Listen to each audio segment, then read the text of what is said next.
नमस्कार दोस्तों। आशा है कि आप सभी अच्छे होंगे। आशा है कि आप लोगों को महाभारत पार्ट 6 पसंद आया होगा। इस वीडियो में हम महाभारत की आगे की कहानी पर चर्चा करेंगे, तो चलिए वीडियो को शुरू करते हैं।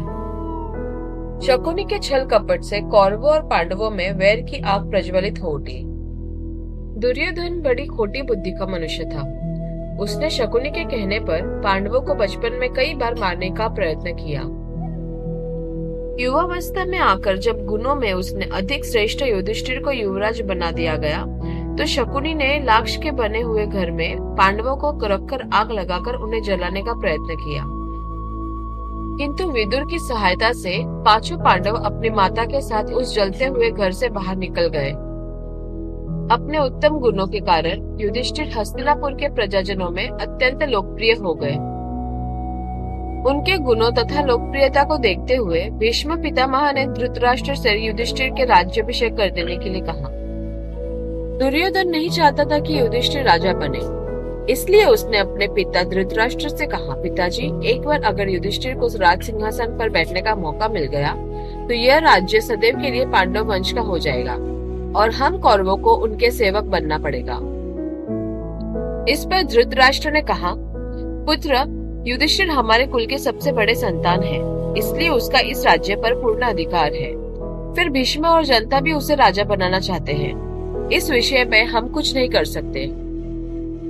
दुर्योधन ने धृतराष्ट्र के वचनों को सुनकर कहा, पिताजी, मैंने इसकी व्यवस्था कर ली है। आप बस कुछ तरह से पांडवों को वारणावत भेज दीजिए।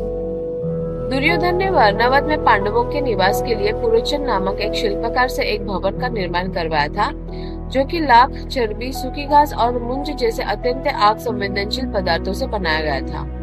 दुर्योधन ने पांडवों को उस भवन में जलाने के लिए एक षड्यंत्र रचा था। धृतराष्ट्र के कहने पर युधिष्ठिर अपनी माता और भाइयों के साथ वारणावत जाने के लिए निकल पड़े। दुर्योधन के षड्यंत्र के बारे में विदुर को जानकारी मिली। वे वारणावत जाने वाले पांडवों से मिलकर उनसे बोले, आपको ध्यान देना चाहिए कि दुर्योधन ने वारणावत नगर में आपके रहने के लिए एक ज्वलनशील पदार्थों से बना भवन बनवाया है, जो आग में तुरंत आग लगने पर भड़क उठेगा। इसलिए आपको भवन के अंदर से वन तक पहुंचने के लिए एक सुरंग बनवा लेनी चाहिए, ताकि आग लगने पर आप अपनी सुरक्षा कर सके। मैं एक गुप्त तरीके से सुरंग बनवाने वाले कारीगर को आपके पास भेज दूंगा। आप लोग उस लाक्षागृह से बहुत सावधानी बरतना। वारणावत में युधिष्ठिर ने अपने चाचा विदुर द्वारा भेजे गए कारीगर की मदद से गुप्त सुरंग बनवा लिया। पांडव ने नियमित रूप से जंगल जाने का बहाना करके अपने छिपने के लिए स्थान की तलाश में जुट गए। जिस दिन वारणावत में मेले का बड़ा उत्सव था, उस दिन युधिष्ठिर ने लाक्षागृह में सभी लोगों के लिए भोजन का प्रबंध कराया।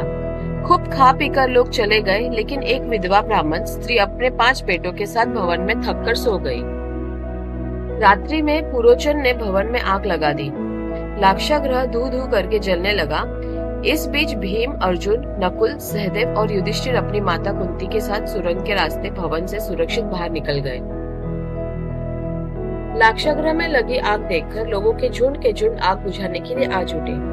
उनमें से किसी ने पुरोचन के हाथ में मशाल देखी तो वे अपने क्रोध पर काबू न पा सके। उन्होंने पुरोचन को उठाकर आग में झोंक दिया। दुर्योधन द्वारा पांडवों को जलाकर मार डालने का उन्हें गहरा दुख भी था और क्रोध भी। कुछ ही देर में लाक्षागृह जलकर राख का ढेर बन गया। हस्तिनापुर में धृतराष्ट्र और दुर्योधन को पांडवों के जलकर मर जाने का समाचार मिला, तो मन ही मन में बहुत प्रसन्न हुए, परंतु ऊपर से विलाप करते रहे। शोक का पूरा दिखावा उन्होंने किया और गंगा के तट पर पांडवों की आत्मा की शांति के लिए उन्हें श्रद्धांजलि भी दी। विधवा ब्राह्मणी और उसके बेटों के कंकालों को ही पांडव समझ लिया गया, केवल विदुर ने दिखावा नहीं किया। उधर पांडव जब लाक्षागृह से सकुशल निकल आए तो वे गंगा के तट पर पहुंचे। वहां उन्हें विदुर द्वारा भेजी एक नाव मिली। वे उसी में सवार होकर गंगा के पार उतर गए। दूसरी ओर गहन वन था। रात भर वे उसी वन में भटकते रहे। चलते चलते वे बुरी तरह थक गए थे। प्यास से उनका गला खुश्क हो रहा था। चारों ओर भयानक जंगली जानवर की आवाजें गूंज रही थी, किंतु वे निडरता से आगे बढ़ते रहे। इसी तरह वे भूखे प्यासे कई दिन तक जंगलों में भटकते रहे। कंदमूल खाकर और सरोवर का जल पीकर वे किसी तरह अपना समय काट रहे थे। चलते चलते थक जाते तो विश्राम कर लेते और फिर चल पड़ते। तभी एक दिन मार्ग में महर्षि व्यास से उनकी भेंट हुई। सभी ने उन्हें दंडवत प्रणाम किया। व्यास जी ने उन्हें धीरज बंधाया और कहा, वत्स, कोई भी ऐसा मनुष्य नहीं है जो सदैव धर्म पर ही चलता रहे, और ऐसा भी कोई नहीं है जो सदैव पाप कर्म ही करता रहे। संसार में धर्म और पाप साथ साथ चलते हैं। अंतः विपत्ति को अपने कर्मों का फल समझकर स्वीकार कर लेना चाहिए और उसे सहन करना चाहिए। मेरी सलाह मानकर तुम ये राजसी वस्त्र उतार दो और साधारण तथा निर्धन ब्राह्मणों का वेश धारण करके एक चक्र नगरी की ओर निकल जाओ। कुछ दिन वहीं छिपकर रहो। व्यास जी की सलाह पर पांडवों ने राजसी वस्त्र उतार दिए और मृगचर्म तथा वल्कल आदि धारण करके ब्राह्मण ब्रह्मचारियों के वेश में एक चक्रा नगरी में एक ब्राह्मणों के घर जाकर रहने लगे।